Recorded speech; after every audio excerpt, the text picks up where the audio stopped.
नमस्कार दोस्तों, स्वागत है आपके अपने YouTube चैनल रीडिंग लवर्स पर। दोस्तों, आज की जो वीडियो इसमें हम करने वाले हैं हरियाणा में जो CET में जो ग्रुप डी वाला जो एग्ज़ाम होने वाला है, तो इससे संबंधित महत्वपूर्ण क्वेश्चनों को। और आज की जो वीडियो इसमें हम आपके ग्रुप डी के अलावा HSC का कोई अन्य एग्ज़ाम है, चाहे इसमें आपका स्टेट वाला है या फिर कोई अन्य राज्य वाला एग्ज़ाम है, तो ये जो हम यहाँ पर क्वेश्चन करने वाले हैं आपके current affair, Hindi, English, Haryana GK, science वगैरह, तो इन सभी से संबंधित जो है यहाँ पर वेरी इंपॉर्टेंट जो है क्वेश्चन है।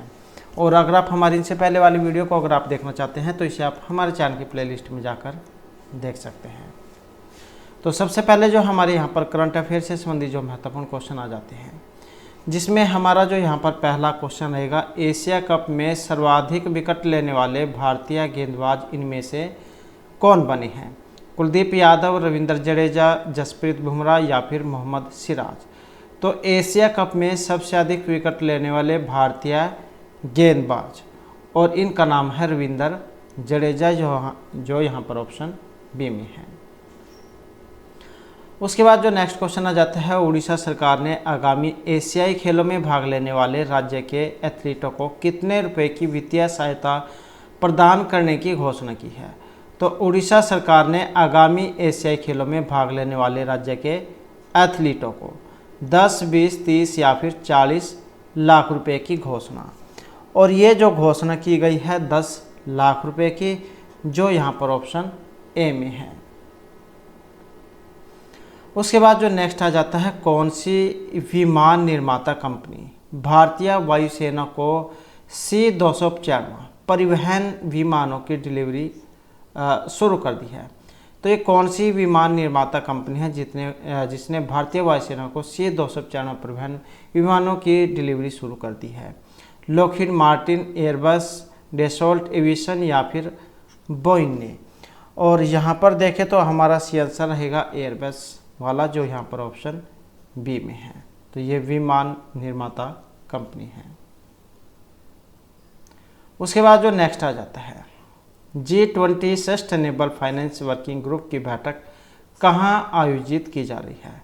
तो G20 sustainable finance working group की वाराणसी, जयपुर, पटना या फिर नैनीताल में। तो यहाँ पर G20 sustainable finance working group की बैठक, और इसका जो संबंध है ऑप्शन ए से रहेगा, तो ये वाराणसी में हुई है। और हाल ही में ये एक G20 जो शिखर सम्मेलन है, ये नई दिल्ली में भी हुआ है। तो यहाँ पर ये सस्टेनेबल फाइनेंस वर्किंग ग्रुप से इसका संबंध है। उसके बाद है वनडे इंटरनेशनल क्रिकेट में सबसे तेज 150 विकेट लेने वाले भारतीय स्पिनर इनमें से कौन बने हैं? तो ये जो वनडे इंटरनेशनल क्रिकेट है, इसमें सबसे तेज 150 विकेट लेने वाले भारतीय स्पिनर युजवेंद्र चहल, रविचंद्रन अश्विन, शार्दुल ठाकुर या फिर कुलदीप यादव। तो यहाँ पर जो ये सबसे तेज 150 विकेट लेने वाले भारतीय स्पिनर, इनका नाम है कुलदीप यादव, जो यहाँ पर ऑप्शन डी में है। उसके बाद आ जाता है 5वीं राष्ट्रीय व्हील चेयर रग्बी चैंपियनशिप 2023 का खिताब हाल ही में किसने जीता है? तो ये 5वीं राष्ट्रीय व्हील चेयर रग्बी चैंपियनशिप 2023 का खिताब महाराष्ट्र, राजस्थान, उत्तर प्रदेश या फिर बिहार ने? तो ये राष्ट्रीय व्हील चेयर रग्बी चैंपियनशिप है, और जिसका जो यहाँ पर खिताब जीता गया है महाराष्ट्र के द्वारा, जो यहाँ पर ऑप्शन ए में है। उसके बाद नेक्स्ट आ जाता है, दुनिया के सबसे ऊंचे फाइटर एयरफील्ड का विकास कहाँ किया गया है? तो ये दुनिया का सबसे ऊंचा फाइटर एयरफील्ड का विकास श्रीनगर, बाकू, काठमांडू या फिर लद्दाख में, और ये जो विकास किया गया है, जो यहाँ पर ऑप्शन डी में है, अर्थात ये लद्दाख है। और यहाँ पर जितने भी क्वेश्चन हैं सारे ही जो आपके एग्ज़ाम के लिए सिलेक्टेड क्वेश्चन हैं, और पूरी संभावना रहेगी आपके इनमें से एग्ज़ाम में आने की। तो यहाँ पर क्वेश्चन है, वनडे इंटरनेशनल क्रिकेट में किस खिलाड़ी ने सबसे तेज 13,000 रन पूरे किए हैं? तो वनडे इंटरनेशनल क्रिकेट में बाबर आजम, स्टीव स्मिथ, विराट कोहली या फिर डेविड वार्नर। तो सबसे तेज 13,000 रन जो यहाँ पर वनडे इंटरनेशनल में पूरे किए हैं, इनका नाम विराट कोहली है, जो ऑप्शन सी में है। उसके बाद है एनटीपीसी ग्रीन एनर्जी लिमिटेड ने ग्रीन हाइड्रोजन प्रोजेक्ट के लिए किसके साथ हाल ही में समझौता किया है। एनटीपीसी ग्रीन एनर्जी लिमिटेड ने Nayara energy, Tata green, Adani green या फिर इनमें से कोई सभी नहीं। तो एनटीपीसी ग्रीन एनर्जी लिमिटेड ने, और यह जो यहाँ पर समझौता किया गया है ऑप्शन ए नायरा एनर्जी के साथ। नेक्स्ट आ जाता है नई दिल्ली में 1 वीक 1 लैब प्रोग्राम को हाल ही में किसने लॉन्च किया है। तो 1 week 1 lab Rajnath Singh, S Jaishankar, doctor Jitendra Singh या अनुराग ठाकुर ने। तो 1 वीक 1 लैब प्रोग्राम, और इसको लॉन्च किया गया है डॉक्टर जितेंद्र सिंह, जो यहाँ पर ऑप्शन सी में है। उसके बाद है नाबार्ड ने डेटा संचालित इनोवेशन को बढ़ावा देने के लिए किसके साथ हाल ही में समझौता किया है। NITI Aayog, CDAC, Meta, UNDP India के साथ। तो नाबार्ड ने डेटा संचालित इनोवेशन को बढ़ावा देने के लिए हाल ही में जो यहाँ पर समझौता किया गया है तो यह है यूएनडीपी इंडिया के साथ, जो ऑप्शन डी में है। नेक्स्ट आ जाता है इंडोनेशिया मास्टर्स 2023 में पुरुष एकल खिताब किस खिलाड़ी ने जीता है। तो इंडोनेशिया मास्टर्स 2023 में और पुरुष एकल का खिताब जीतने वाले खिलाड़ी किरण जॉर्ज, लक्ष्य सेन, को ताकाहाशी या प्रियांशु रावत, और इनका नाम है किरण जॉर्ज, जो यहाँ पर ऑप्शन ए में है। उसके बाद है वनडे क्रिकेट में 100 विकेट लेने वाले इंग्लैंड के तीसरे स्पिनर इनमें से कौन बने हैं। तो वनडे क्रिकेट में 100 विकेट लेने वाले और इंग्लैंड के तीसरे नंबर के spinner Adil Rashid, Adam Zampa, Moeen Ali या सैम करन। तो ये इंग्लैंड के तीसरे स्पिनर हैं जिनका नाम मोइन अली है, जो यहाँ पर ऑप्शन सी में है। उसके बाद है क्वालकॉम इंडिया के नए अध्यक्ष के रूप में हाल ही में किन्हें नियुक्त किया गया है। तो क्वालकॉम इंडिया के नए अध्यक्ष के रूप में सावी सोइन, अजय नाडर, अशोक सिन्हा या महेश अवस्थी को। तो क्वालकॉम इंडिया के नए अध्यक्ष हाल ही में इनमें से कौन बने हैं, और इनका नाम है सावी सोइन, जो यहाँ पर ऑप्शन ए में है। नेक्स्ट है जल दोस्त एयरबोट हाल ही में किनके द्वारा लॉन्च किया गया है। तो ये जल दोस्त एयरबोट है national aerospace laboratories, Hindustan aeronautics limited, DRDO या गरुण एरोस्पेस के द्वारा। तो जल दोस्त एयरबोट, और ये जो हाल ही में लॉन्च की गई है इस नेशनल एरोस्पेस लेबोरेटरीज के साथ, जो यहाँ पर ऑप्शन ए में है। उसके बाद है नया सवेरा योजना किस केंद्रीय मंत्रालय के द्वारा हाल ही में शुरू की गई है। तो नया सवेरा योजना अल्पसंख्यक कार्य मंत्रालय, गृह मंत्रालय, शिक्षा या फिर ग्रामीण विकास मंत्रालय। तो नया सवेरा योजना, और इसका जो संबंध है अल्पसंख्यक कार्य मंत्रालय से है, तो ऑप्शन आएगा ए। तो इसके द्वारा इसको शुरू किया गया है। नेक्स्ट है किस भारतीय अमेरिकी को साल्ट लेक सिटी में FBI के फील्ड ऑफिस का प्रमुख बनाया गया है। तो ये भारतीय अमेरिकी को साल्ट लेक सिटी में FBI के फील्ड ऑफिस का प्रमुख बनाया गया है।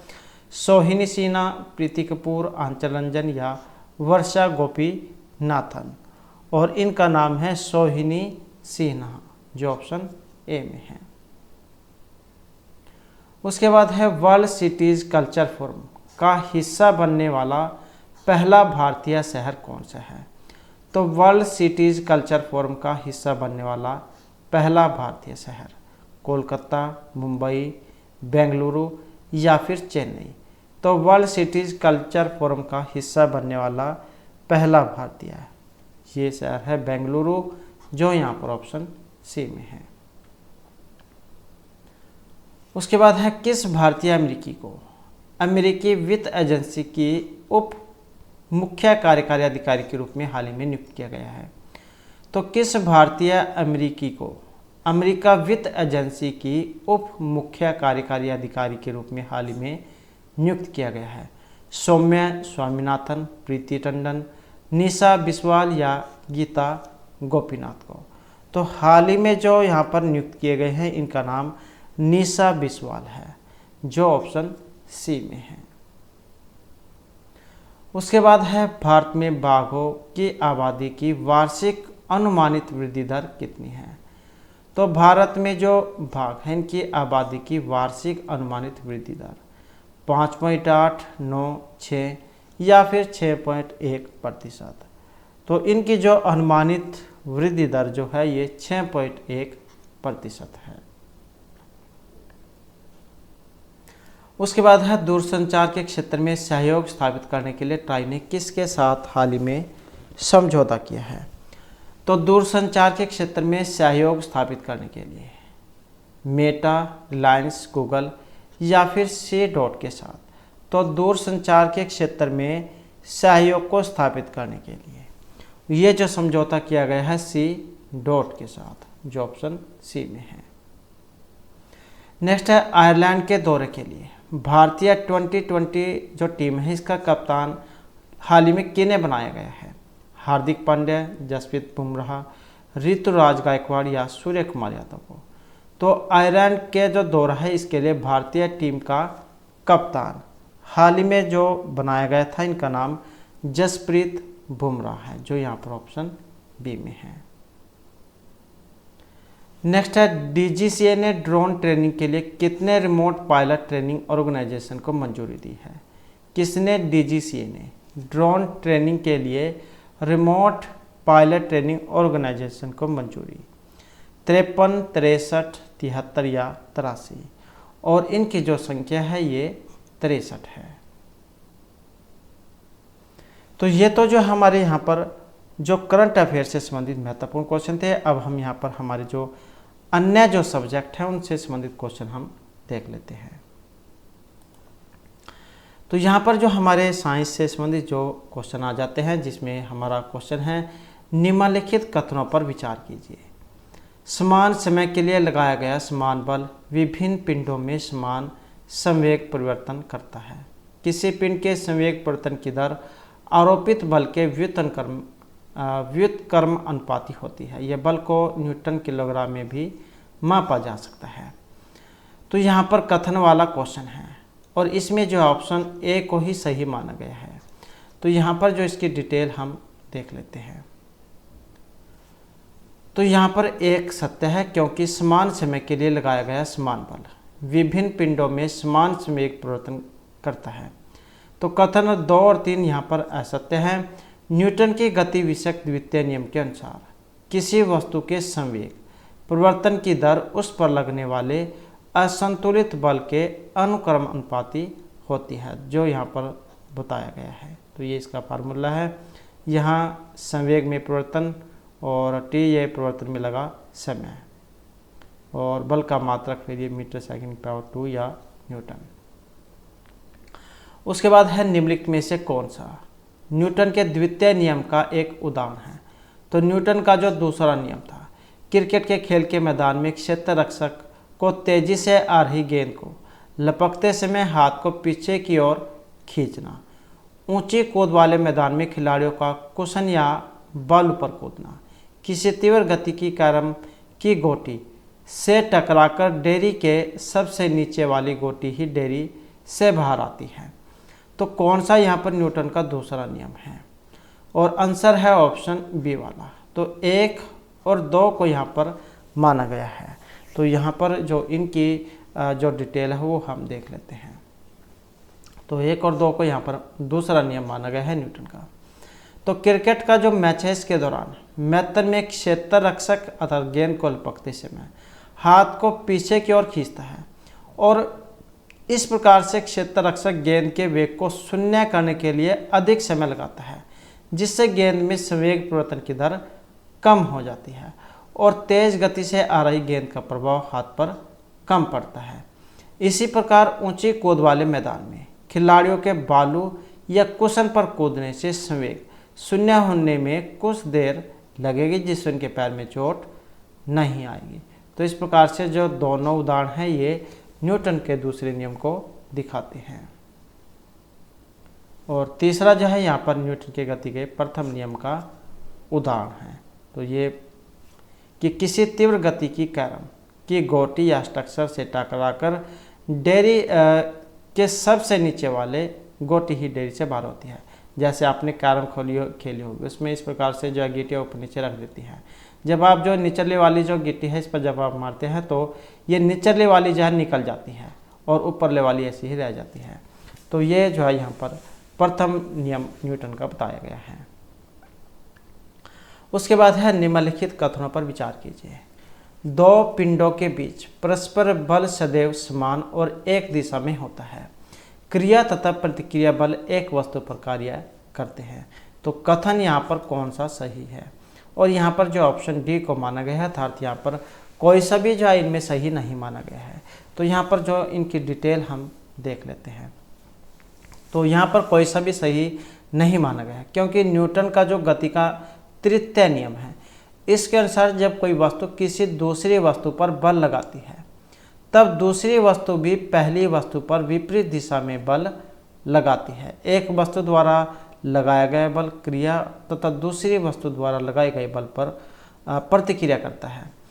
तो इसलिए प्रत्येक क्रिया की बराबर व विपरीत दिशा में प्रतिक्रिया प्राप्त होती है तथा क्रिया प्रतिक्रिया बल अलग अलग वस्तुओं पर कार्य करते हैं। तो इसी कारण से जो यहाँ पर ऑप्शन डी को माना गया है। उसके बाद है आवेग के संदर्भ में निम्नलिखित कथनों पर विचार कीजिए। तो यहाँ पर पहला जो कथन है कि बल तथा समय का गुणनफल आवेग है। समय परिवर्तन की दर आवेग को निरूपित करती है। संवेग में परिवर्तन को आवेग कहते हैं। तो कौन से वाला यहाँ पर सही है? और यहाँ पर माना गया है ऑप्शन बी को। तो 1 और 3 यहाँ पर सही है। बल तथा समय का गुणनफल आवेग है और समय और संवेग में परिवर्तन को आवेग कहते हैं। तो इसकी भी जो डिटेल जो है हम यहाँ पर देख लेते हैं। तो 1 और 3 को माना गया है क्योंकि बल जो है यहाँ पर F दिखाया गया है तथा समय अंतराल को यहाँ पर यह T से दिखाया गया है, जिसके लिए बल कार्य करता है। इसके गुणनफल को बल का आवेग जो है यहाँ पर I ये कहते हैं, अर्थात I बराबर F गुणा T।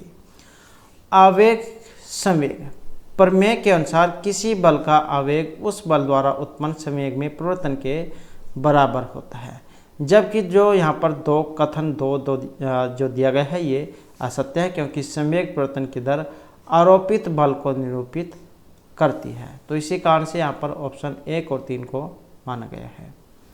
उसके बाद आ जाता है नियम में से किसका संबंध न्यूटन के तीसरे नियम से है। तो यहाँ पर न्यूटन का ये तीसरा नियम है कि बंदूक से गोली छोड़ने पर बंदूक का पीछे की ओर गति करना, नाविक का नाव से किनारे पर कूदना या सड़क पर चलना। तो ये न्यूटन का तीसरा नियम है, कौन से वाला है? कोट वाला क्वेश्चन है, ऑप्शन डी, अर्थात यहाँ पर तीनों को ही सही माना गया। बंदूक से गोली चलने पर बंदूक का पीछे की ओर गति करना, नाविक का नाव से किनारे पर कूदना और सड़क पर चलना। तो यहाँ पर हम इनकी भी डिटेल को देख लेते हैं। तो यहाँ पर कहा गया है कि जैसे बंदूक से गोली छूटने पर बंदूक का पीछे की ओर गति करना, सड़क पर चलना और नाविक का नाव से किनारे पर कूदना, ये इन पर नाव का पीछे जाना। तो ये तीसरा नियम है। इस नियम के अनुसार जब कोई वस्तु किसी दूसरी वस्तु पर बल लगाती है तब दूसरी वस्तु भी पहली वस्तु पर विपरीत दिशा में बराबर बल लगाती है। उसके बाद आ जाता है नेक्स्ट हमारा, यहाँ पर कारण और कथन वाला क्वेश्चन है। तो ए यहाँ पर कथन और आर उसका कारण है। तो कथन है कि गोली बंदूक अर्थात निकाय का कुल संवेग संरक्षित रहता है और इसका कारण बताया गया है कि गोली का संवेग परिवर्तन बंदूक के संवेग परिवर्तन के बराबर है। कोट वाला क्वेश्चन है, ऑप्शन ए को माना गया है। ए और आर दोनों सही है, आर ए का सही स्पष्टीकरण है, मतलब आर जो है के बारे में सही बात बता रहा है। गोली बंदूक निकाय का कुल संवेग सुरक्षित रहता है और गोली का संवेग परिवर्तन बंदूक के संवेग परिवर्तन के बराबर है। इनकी डिटेल भी हम देख लेते हैं। क्योंकि जब गोली चलती है तब गोली आगे की ओर गति करती है, जबकि बंदूक पीछे की ओर गति करती है। गोली बंदूक निकाय का गोली चलने से पहले संवेग शून्य होता है और गोली चलने के बाद गोली का संवेग बंदूक के संवेग के बराबर परंतु विपरीत दिशा में होता है, जिसके कारण गोली बंदूक निकाय का संवेग बाद में भी शून्य बना रहता है, इसलिए संवेग सुरक्षित रहता है। नेक्स्ट आ जाता है निम्न कथन है, यहाँ पर भी सेम वैसे ही ए कथन है और आर कारण दिए गए हैं। तो कथन है कि ए पूर्णतः घर्षणहीन पृष्ठ पर खड़ा एक व्यक्ति सीटी बजाने से स्वयं को गति में ला सकता है, और इसका कारण है यदि किसी तंत्र पर कोई बाह्य बल क्रियाशील नहीं है तो इसका संवेग परिवर्तन नहीं हो सकता। अब यहाँ पर जो इसका उत्तर है ऑप्शन ए को माना गया है कि दोनों ही सही हैं, आर ए का सही स्पष्टीकरण है। तो यहाँ पर हम इनके बारे में भी देख लेते हैं। तो यहाँ पर कहा गया है कि पूर्णतः घर्षणहीन पृष्ठ पर खड़ा व्यक्ति सीटी बजाने से अपने को गति में ला सकता है, और सीटी बजाने के लिए व्यक्ति एक दिशा में हवा छोड़ेगा, जिसके परिणाम स्वरूप विपरीत दिशा में वह गति करने लगेगा। यदि किसी तंत्र पर कोई बाह्य बल क्रियाशील नहीं है तो इसका संवेग परिवर्तित नहीं हो सकता, इसलिए वह संवेग संरक्षण का उल्लेख करता है, जो कि पूर्णतः सही है।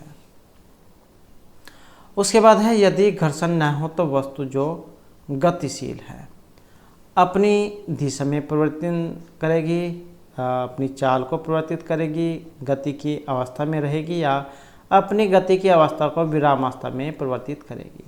यदि घर्षण न हो तो वस्तु की गति, और यहाँ पर आया है ऑप्शन सी, अपनी गति की अवस्था में ही रहेगी। तो यहाँ पर इनकी भी डिटेल हम देख लेते हैं। तो घर्षण की अनुपस्थिति में गति को नियंत्रित नहीं किया जा सकता है तथा वस्तु की गति की अवस्था में ही ये बनी रहेगी, क्योंकि घर्षण बल सदैव वस्तु की विपरीत दिशा में कार्य करता है, अर्थात वह वस्तु की गति का अवरोध करता है।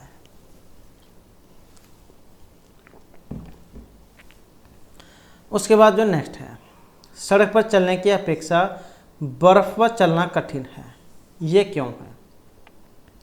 बर्फ सड़क से सख्त होती है, सड़क बर्फ से सख्त होती है। जब हम अपने पैर से धक्का देते हैं तो बर्फ को कोई प्रतिक्रिया व्यक्त नहीं करती, या बर्फ में सड़क की अपेक्षा घर्षण कम होता है। तो यहाँ पर इसका जो कारण बताया गया है ऑप्शन डी में, आप सड़क पर आराम से चल लेते हैं लेकिन बर्फ़ पे चलना उतना ही कठिन है। तो इसका कारण ऑप्शन डी में है, बर्फ़ में सड़क की अपेक्षा घर्षण कम होता है। तो यहाँ पर भी इसके बारे में देख लेते हैं। तो सड़क पर चलने की अपेक्षा बर्फ़ पर चलना कठिन है, क्योंकि चलने के लिए घर्षण बल की आवश्यकता होती है, और बर्फ़ में सड़क की अपेक्षा घर्षण कम होता है। उसके बाद है घर्षण से संबंधित निम्नलिखित कथनों पर विचार कीजिए। तो यहाँ पर पहला है, स्वचालित वाहनों में ब्रेक प्रणालियों में ब्रेक पेड़ों का उपयोग करके घर्षण को घटाया जाता है। कबड्डी खिलाड़ी मिट्टी रगड़कर घर्षण को बढ़ाते हैं ताकि प्रतिद्वंदी को अच्छी तरह पकड़ सके। द्रवों तथा गैसों द्वारा उत्पन्न घर्षण को कर्षण कहते हैं। घर्षण से ऊष्मा उत्पन्न होती है। तो कौन से वाला यहाँ पर सही है, और जो ऑप्शन बी में है। तो 2, 3 और 4 को यहाँ पर सही माना गया है। तो इनके बारे में देख लेते हैं। क्योंकि कबड्डी के खिलाड़ी के हाथों में पसीना आने के कारण घर्षण कम हो जाता है, जिस कारण पकड़ कमजोर हो जाती है। इस समस्या के समाधान है तो कबड्डी का खिलाड़ी हाथों पर मिट्टी लगाता है। आपने दंगल देखा होगा, दंगल फिल्म भी देखी होगी, उसमें जो खिलाड़ी जब आपस में कुश्ती लड़ते हैं तो वे क्या है, एक दूसरे के ऊपर मिट्टी गिरते हैं।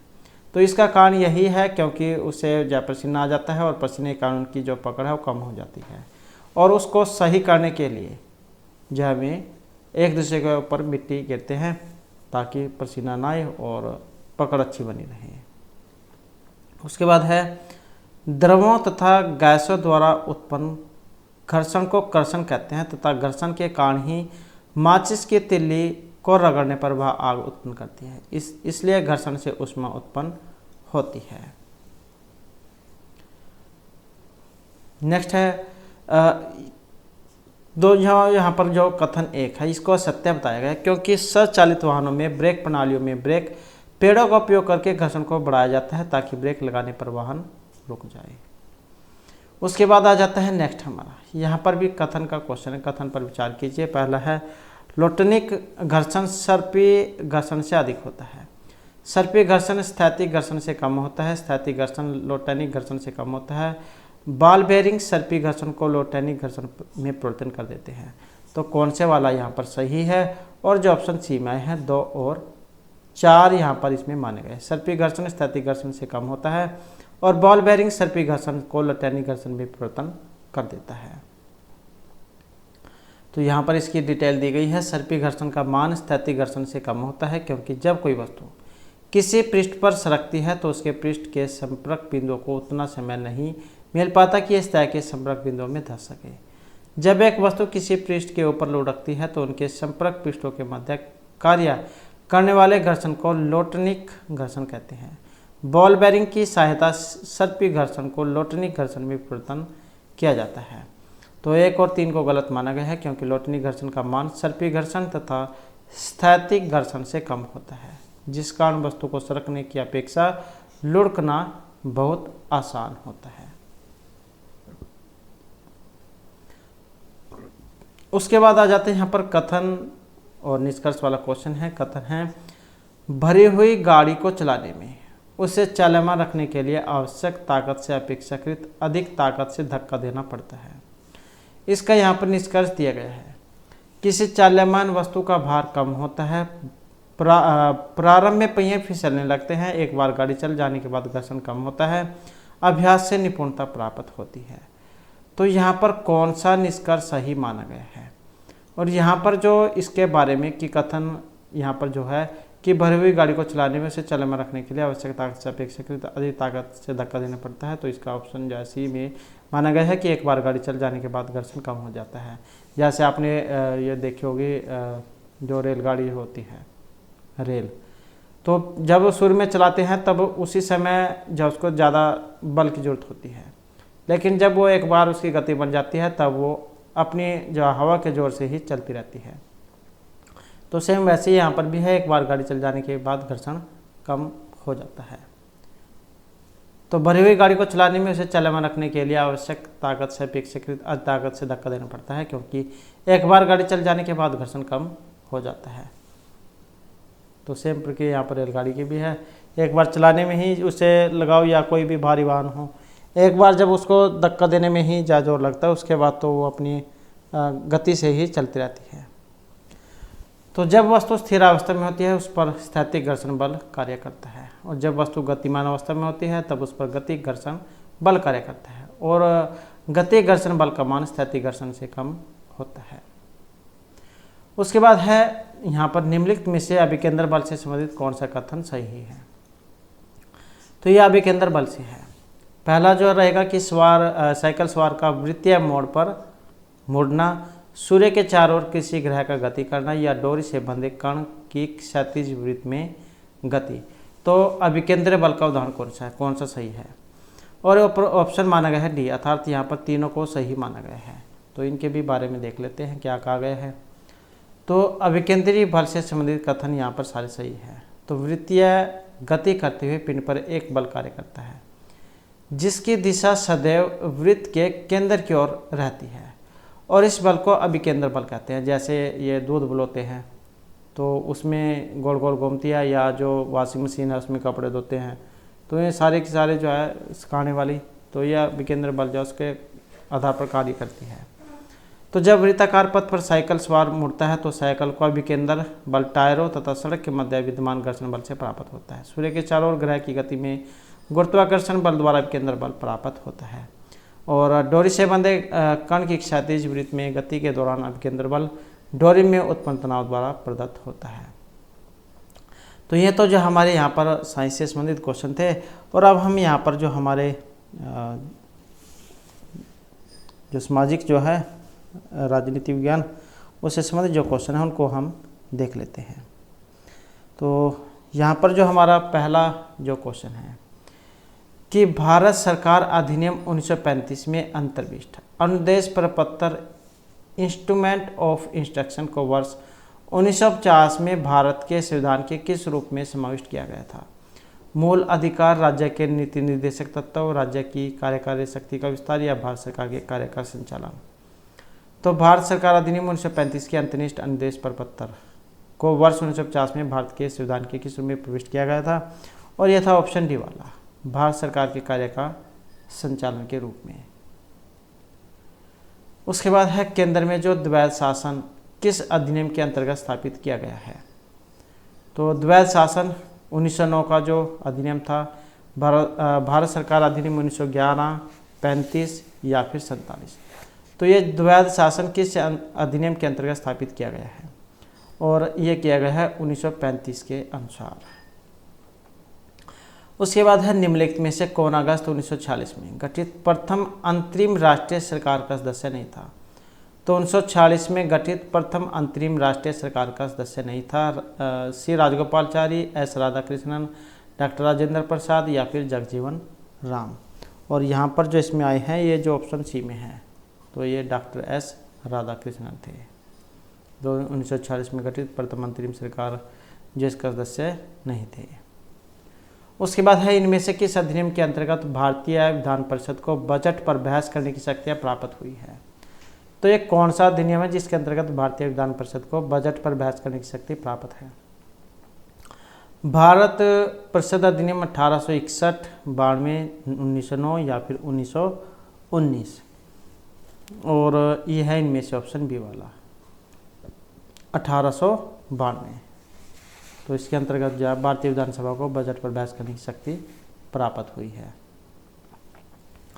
उसके बाद इनमें से कौन से एक भारत शासन अधिनियम 1935 में स्वीकार किया हुआ महत्वपूर्ण एवं स्थायी अवयव नहीं है। तो कौन से एक भारत शासन अधिनियम 1935 में स्वीकार किया हुआ महत्वपूर्ण एवं स्थायी अवयव नहीं है। देश के लिए लिखित संविधान, विधानमंडल के लिए निर्वाचित एवं जवाबदेही प्रतिनिधि, एक संघ की योजना पर विचार, विधानमंडल के लिए सरकारी सदस्यों का नाम निर्देशित किया जाना। तो यहाँ पर एक अवयव नहीं है, और जो ऑप्शन ए में है देश के लिए लिखित संविधान। उसके बाद है 1935 का जो अधिनियम है, इसके द्वारा स्थापित संघ में अवशेष शक्तियाँ किन को दी गई थी। तो 1935 का जो अधिनियम है इसके द्वारा संघीय विधानपालिका को, प्रांतीय विधानमंडल को, गवर्नर जनरल या फिर प्रांतीय गवर्नर को। तो 1935 का जो अधिनियम है इसके द्वारा स्थापित संघ में अवशेष शक्तियाँ, और इसका संबंध है ऑप्शन सी से, तो ये गवर्नर जनरल को है।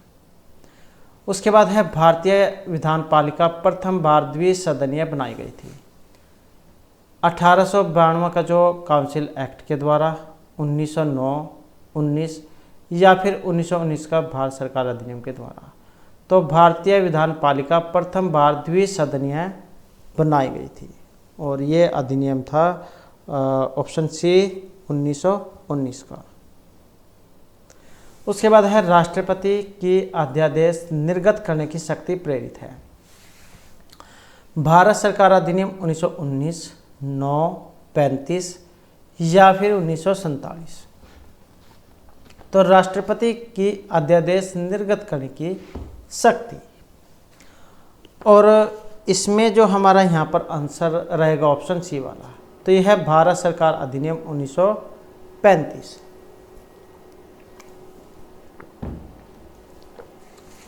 नेक्स्ट है निम्नलिखित में से किस एक अधिनियम ने भारत में संघीय शासन की व्यवस्था दी थी। तो संघीय शासन की व्यवस्था भारत सरकार अधिनियम 1909, 19, 35 या फिर 1947। तो भारत में संघीय शासन की व्यवस्था, और ये दी गई थी 1935 ने, जो ऑप्शन सी में है। उसके बाद है निम्नलिखित अधिनियमों में से किस अधिनियम के फलस्वरूप बर्मा भारत से अलग हुआ था। तो कौन सा अधिनियम था ये बर्मा भारत से अलग हुआ था। Indian council act 1909, government of India act 1919, government of India act 1935 या फिर इंडियन इंडिपेंडेंस एक्ट 1947। तो किस अधिनियम के अनुसार ये बर्मा भारत से अलग हुआ था, और यह था गवर्नमेंट ऑफ इंडिया एक्ट 1935। उसके बाद है 1919 के भारत शासन सही अधिनियम की निम्नलिखित में से कौन सी प्रमुख विशेषताएं हैं। तो 1919 का भारत शासन सही अधिनियम की विशेषताएं: प्रांतों की कार्यकारिणी सरकार में द्वैत शासन की व्यवस्था, मुसलमानों के लिए अलग सांप्रदायिक निर्वाचन मंडल की व्यवस्था, केंद्र द्वारा प्रांतों को विधायिनी शक्ति का हस्तांतरण। तो कोर्ट वाला क्वेश्चन है और यहाँ पर इसमें माना गया है ऑप्शन सी को।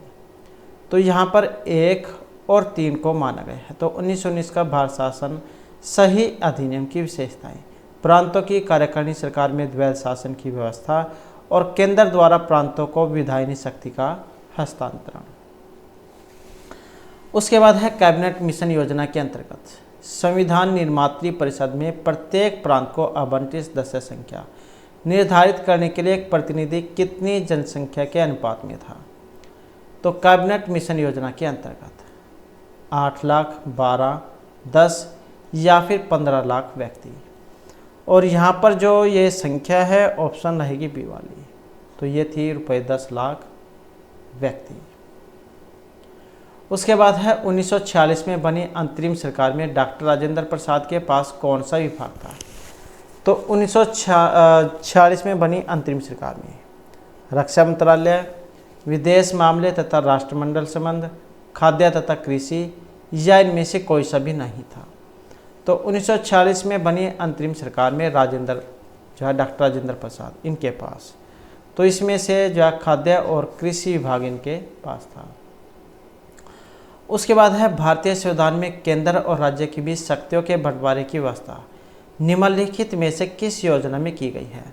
तो भारतीय संविधान में केंद्र और राज्य के बीच शक्तियों के बंटवारे की व्यवस्था मार्ले मिंटो सुधार 1909, मॉन्टेग्यू चेम्सफोर्ड अधिनियम 1919, भारत सरकार अधिनियम 1935 और भारतीय स्वतंत्रता अधिनियम 1947।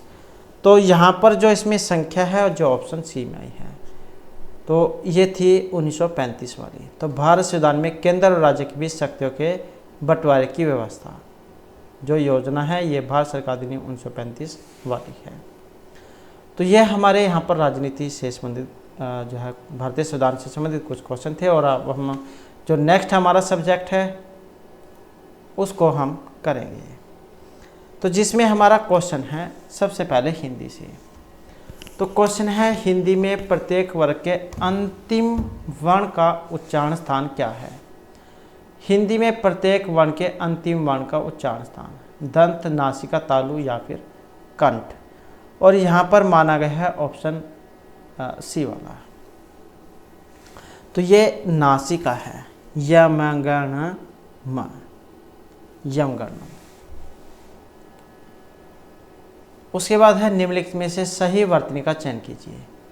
तो यहाँ पर इनमें से सही कौन से वाली है। सही जो है ऑप्शन सी वाली यहाँ पर इसमें मानी गई है, निरीश्वरवादी, जिसका मतलब ईश्वर के अस्तित्व में विश्वास न हो, कि या फिर कह सकते हैं कि जो नास्तिक हो। उसके बाद है यहाँ पर चंद्रोदय। अब एग्जाम में संधि विच्छेद संधि दोनों ही आ जाते हैं। चंद्र प्लस में उदय चंद्रोदय है।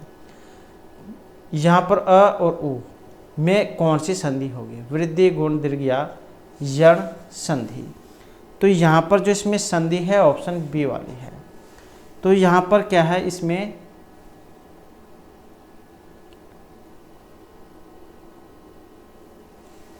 यहाँ पर जो है इसमें गुण संधि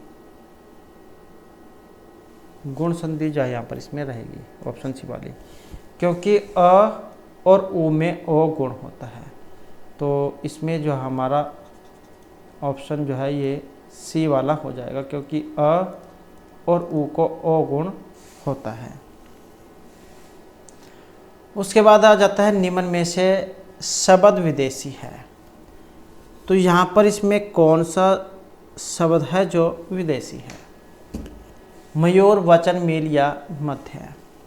और यहाँ पर जो आया है ऑप्शन बी वाला, तो ये ही मील जो शब्द है यहाँ पर इसको विदेशी माना गया है। जबकि अन्य मयूर, वचन, मध्य ये सारे देसी शब्द है, देशज है। मील जो है इसका मतलब दूरी की एक नाप से लिया गया है, जो ये 1760 गज की होती है। उसके बाद है निम्न अंकित में कौन सा विकल्प विलोमार्थी नहीं है। यहाँ पर एक विलोम नहीं है, जैसे अस्त उदय है, जड़ चेतन है, क्रम अनुक्रम है, सृष्टि प्रलय है। अब एक विलोम नहीं है। और जो यहाँ पर ऑप्शन जो है सी में आया है क्रम अनुक्रम, तो यही यहाँ पर नहीं है। क्रम का विलोम क्रमहीनता से है, क्रम अनुक्रम ये समानार्थी शब्द है। उसके बाद है असमान से बातें करना। इस मुहावरे का अर्थ क्या होता है? निश्चित होना, असंभव कार्य करना, युद्धभूमि से भाग जाना या हार मान लेना। तो असमान बातें करना, और इसका जो संबंध है ऑप्शन बी से है, असंभव कार्य करना। उसके बाद है इनमें से कौन सा शब्द अविकारी या अवयव है? एक होता है विकारी, एक होता है अविकारी। विकारी मतलब जिसमें विकार हो जाए, अविकारी जिसमें कोई परिवर्तन न हो किसी भी लिंग व्यक्ति वचन कारक के कारण।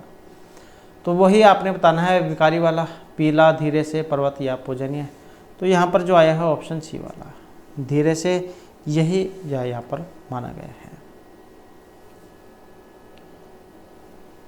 नेक्स्ट है जिस समास के पूर्व एवं उत्तर दोनों ही पद समान रूप से प्रधान हो तो उसे हम कहेंगे।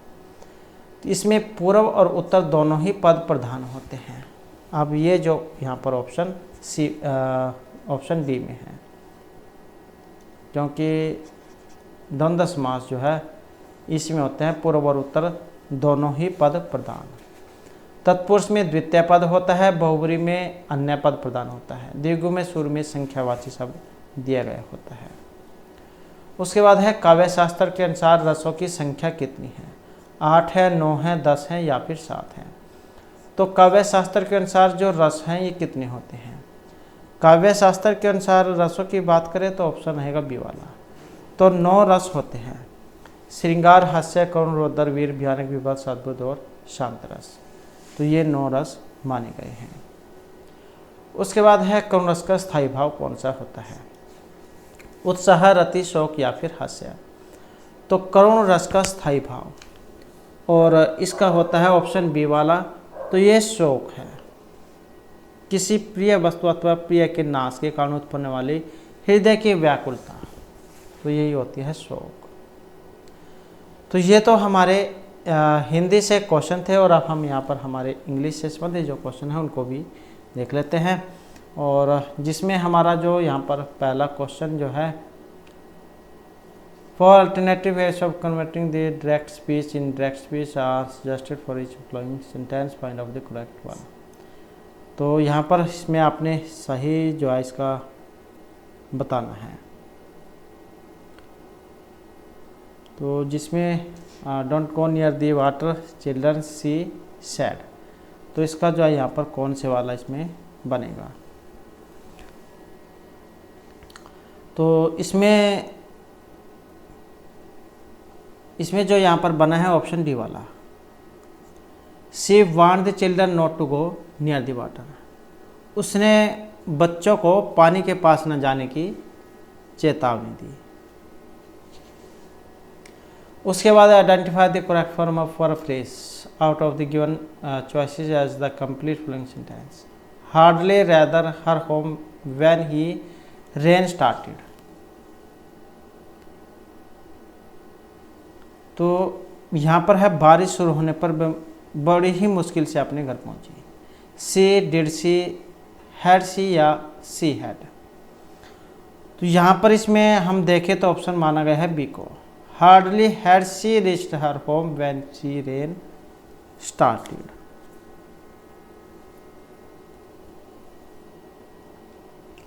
उसके बाद in the formation of nouns from verb which of the following is not correct. तो इसमें कौन सा सही नहीं है? तो अभी इसको कह देते हैं त्याग करना। ये त्याग है, अडोप्ट होता है किसी को गोद लेना कह देते हैं, जैसे अपनाना, और इफेक्ट होता है ये प्रभावित करना। तो यहाँ पर इसमें नॉट करेक्ट एक सही नहीं है।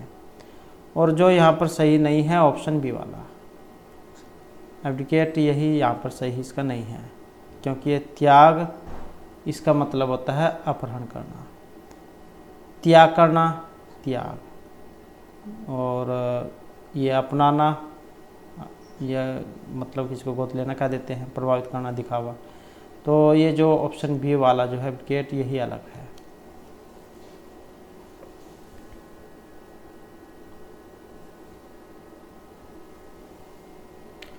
उसके बाद आ जाते हैं यहाँ पर the meaning of the item A broken read is. तो इसका जो यहाँ पर इसमें मतलब जो है क्या होता है ब्रोकन रीड, और इसका जो लिया गया ऑप्शन सी से अनरिलायबल, और ये कह देते हैं अविश्वसनीय व्यक्ति, जो ऑप्शन यहाँ पर सी में है। उसके बाद है द करेक्ट स्पेलिंग इज, यहाँ पर जो सही स्पेलिंग है वो आपने बतानी है। और यहाँ पर अगर हम सही स्पेलिंग को इसमें देखें तो ऑप्शन जो है ए वाला यहाँ पर इसमें माना गया है, समायोजित करना इसका अर्थ जो होता है। उसके बाद है which one of the following sentence is grammatically correct. तो कौन सा जो यहाँ पर सही है। Everyone should pray god, he wrote to me, he wrote to me, he suggested me this. अब यहाँ पर इसमें देखें तो ऑप्शन जो है बी वाला माना गया, ही रोट टू मी, उसने मुझे लिखा।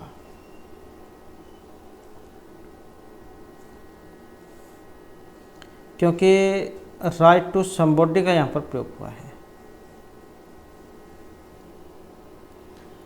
उसके बाद आ जाता है he is believe to have died of malaria, complex sentence यहाँ पर रहेगा। और इसमें जो माना गया है ऑप्शन बी वाला, it is believe that he died of malaria. ऐसा माना जाता है कि इसकी मृत्यु मलेरिया से हुई है। उसके बाद है यहाँ पर preposition, can the doctor cure him asthma of from हिन या विद हिन।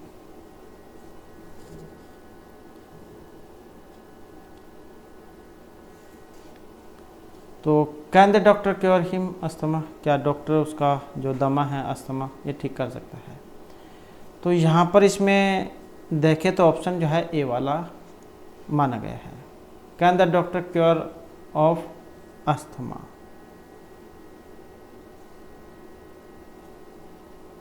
क्या डॉक्टर उसका अस्थमा ठीक कर सकता है, क्वेश्चन मार्क यहाँ पर ये रहेगा।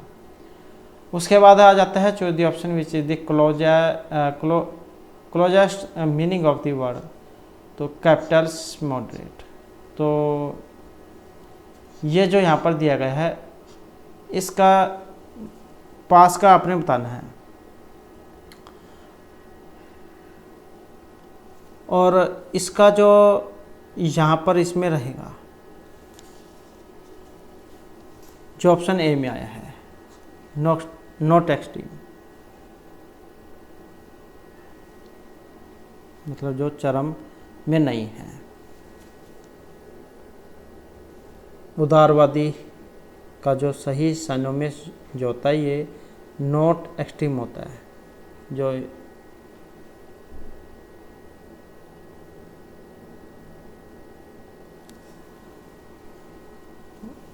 और ये कंप्रोमिसिंग जो ये समझौता करना हो गया, इसको आइडियलिस्टिक ये आदर्शवादी कह देते हैं, ये सुपरफिशियल जो सतही कह देते हैं इसको, पृष्ठीय।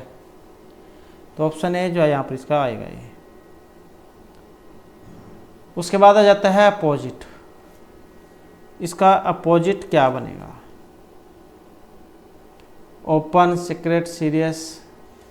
तो यहाँ पर देखें तो जो इसका ऑप्शन रहेगा ये वाला, इसको क्या देते हैं ओपन, एडजेक्टिव है यहाँ पर ये, और गुप्त रहस्य इसका अर्थ है।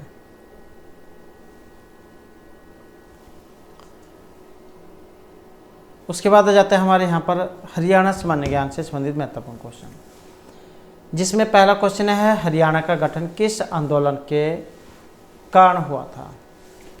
होम रूल मूवमेंट, पंजाबी शुभ आंदोलन, खिलाफत आंदोलन, शून्यावज्ञा आंदोलन। और यहाँ पर आया है ऑप्शन बी वाला, तो ये था पंजाबी शुभ आंदोलन। उसके बाद है कौन सा राजवंश मूलतः हरियाणा से संबंधित था। भरत, मौर्य, गुप्त या लोधी वंश। तो कौन सा राजवंश मूलतः हरियाणा से संबंधित था, और जो यहाँ पर आया है ऑप्शन ए में, तो ये था भरत वंश।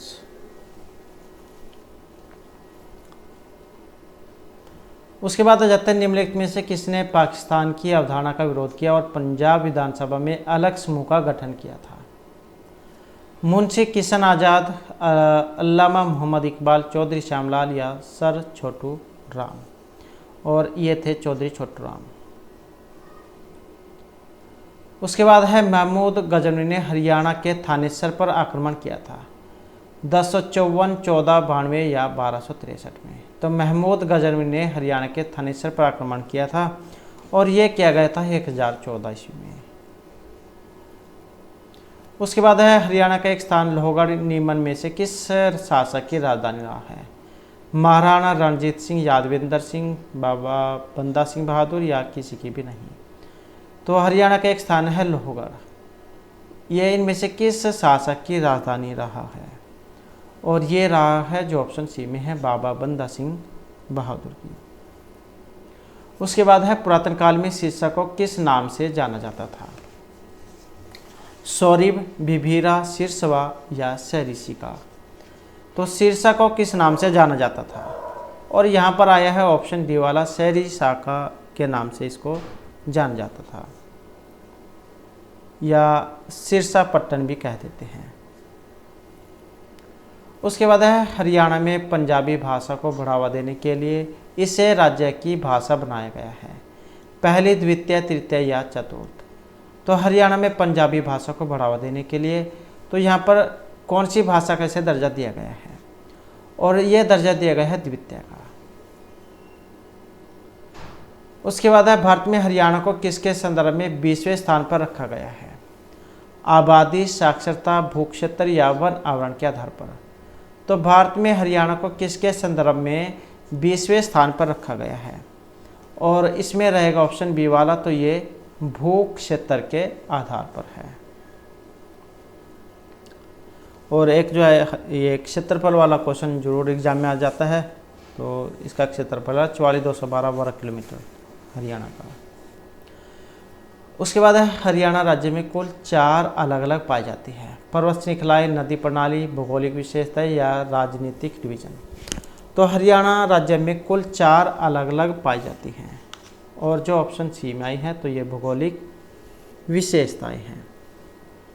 जैसे यमुना घग्गर का मैदान जो सबसे बड़ा भाग माना गया है, उत्तर पूर्व में शिवालिक की पहाड़ियाँ, दक्षिण पश्चिम में अर्ध रेगिस्तानी रेतीला मैदान, और दक्षिण में अरावली पर्वतमाला।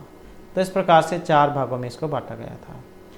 उसके बाद है हरियाणा के फरीदाबाद जिले में सूरजकुंड झील को किसने बनाया था। राजा नाहर सिंह, सिरसदेव, राजा गुरदत्त सिंह या राजा सूरजपाल ने। तो फरीदाबाद जिले में सूरजकुंड जो झील है ये प्राकृतिक झील है, और इसको जो बनाया गया था ऑप्शन रहेगा डी वाला, तो ये जो है सूरजपाल हैं।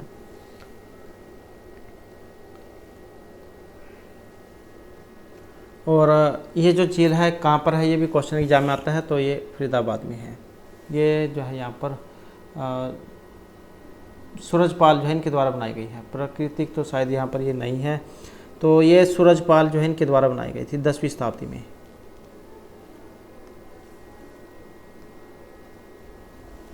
उसके बाद आ जाता है हरियाणा में ओट्टू बैराज किस नदी पर स्थित है। तो हरियाणा में ओट्टू बैराज किस नदी पर स्थित है।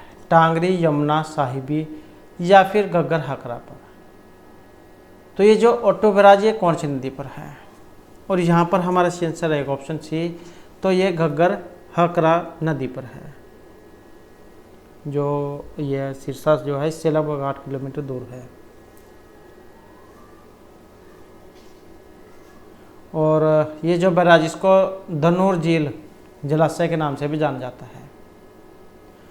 उसके बाद है हरियाणा पंचायती राज अधिनियम 1994 से किस संबंध में सही उत्तर बताइए।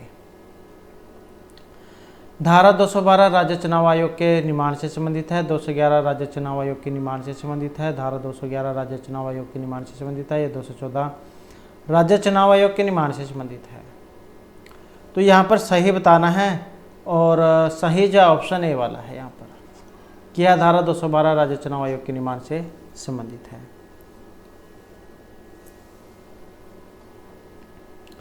उसके बाद हरियाणा पंचायती राज अधिनियम 1994 की कौन सी धारा मुख्य कार्यपालिका अधिकारी और जिला परिषद के अन्य स्टाफ की नियुक्ति से संबंधित है। धारा 132, 31, 34 या फिर 33। और यहाँ पर इनमें माना गया ऑप्शन सी धारा 133 को। उसके बाद है हरियाणा पंचायती राज अधिनियम 1994 निम्नलिखित में से सही उत्तर की पहचान कीजिए।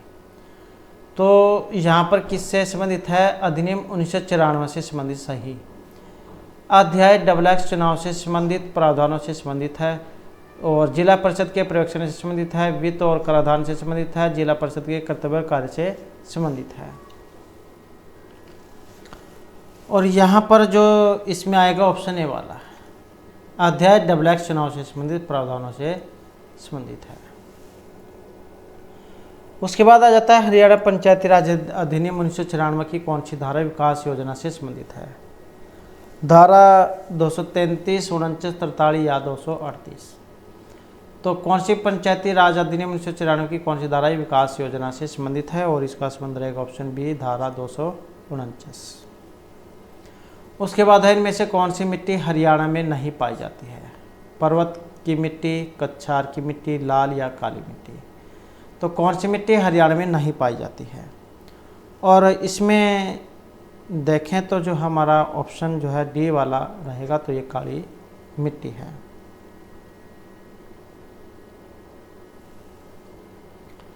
उसके बाद है हरियाणा में मुख्य खरीफ फसल है ज्वार, चावल, रागी या गेहूँ। और इनमें रहेगा ऑप्शन सी, तो ये चावल है।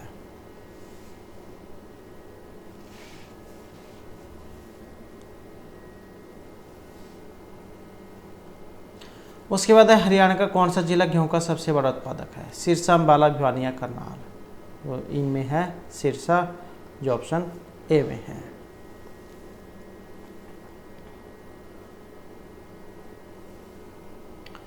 उसके बाद है राष्ट्रीय डेयरी जो संस्थान कहाँ पर है। करनाल, पानीपत, सिरसा या भिवानी में। तो राष्ट्रीय डेयरी संस्थान और ये करनाल में है, तो ऑप्शन रहेगा ए वाला।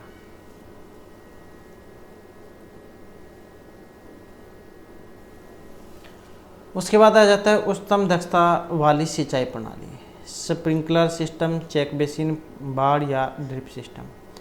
तो उच्चतम दक्षता वाली सिंचाई प्रणाली, और ये जो ऑप्शन डी में आई है ड्रिप सिस्टम। उसके बाद है हरियाणा के किस जिले में कलेसर वन्यजीव अभयारण्य है। फरीदाबाद, गुरुग्राम, नूंह या फिर यमुनानगर में। कहाँ पर है? तो ये यमुनानगर में है। उसके बाद है हरियाणा से संबंध रखने वाले निम्नलिखित में से दिल्ली खेल विश्वविद्यालय के कुलपति कौन है। तो हरियाणा से संबंध रखने वाले दिल्ली खेल विश्वविद्यालय के कुलपति दीपा मलिक, साक्षी मलिक, कर्णम मल्लेश्वरी या बबीता फोगाट। तो दिल्ली खेल विश्वविद्यालय की कुलपति, और ये है ऑप्शन सी वाली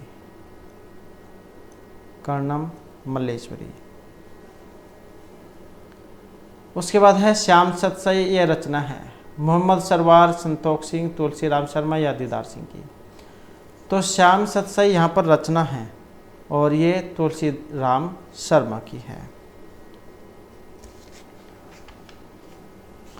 उसके बाद है निम्न में से हरियाणा राज्य के संबंध में कौन सा गलत है। बाजे भगत हरियाणा के से संबंध रखते थे। जनरल वीके सिंह का जन्म हरियाणा से हुआ था। गुलाब चंद कटारिया हरियाणा के हैं या अरविंद केजरीवाल हरियाणा के हैं। तो कौन सा कथन यहाँ पर गलत है? और जो ऑप्शन सी में है गुलाब चंद कटारिया हरियाणा से है। इनका जो संबंध है ये राजस्थान से है। उसके बाद है हरियाणा पुलिस का विशेष महिला हेल्पलाइन नंबर कौन सा है, और यहाँ पर है इनमें ऑप्शन ए वाला 1091, चाइल्ड हेल्पलाइन नंबर है 1098, महिला 1091, और रेफरल ट्रांसपोर्ट नंबर 108 है, और आग हेल्पलाइन नंबर 101 है, और ये 112 नंबर भी है हेल्पलाइन नंबर। उसके बाद है हरियाणा का पहला साइबर पुलिस स्टेशन कहाँ स्थापित किया गया है, पंचकुला, गुरुग्राम, अम्बाला या करनाल में। तो पहला साइबर पुलिस स्टेशन, और इसमें है ऑप्शन सी गुरुग्राम में। उसके बाद सबसे बड़े कैंसर संस्थान का उद्घाटन प्रधानमंत्री नरेंद्र मोदी ने कहाँ पर किया था, हिसार, भिवानी, झज्जर या सोनीपत में। तो सबसे बड़े कैंसर संस्थान का उद्घाटन, और ये किया गया था झज्जर में।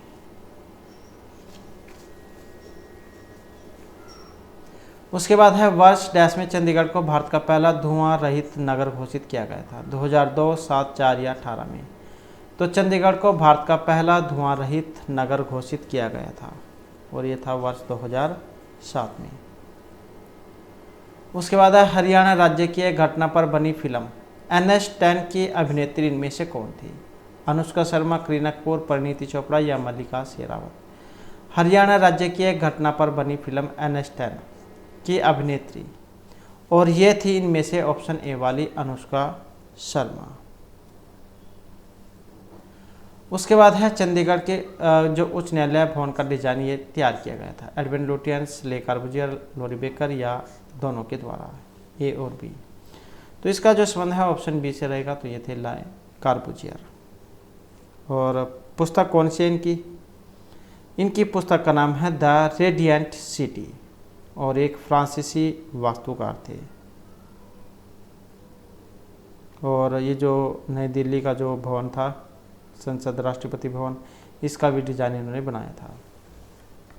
तो इस प्रकार से हमारी आज की क्लास और ये महत्वपूर्ण क्वेश्चन थे, और नेक्स्ट वीडियो की इसमें हम आपके लिए नए जो महत्वपूर्ण क्वेश्चन वो लेकर आएंगे। और हमारे साथ अंत बनाने के लिए धन्यवाद।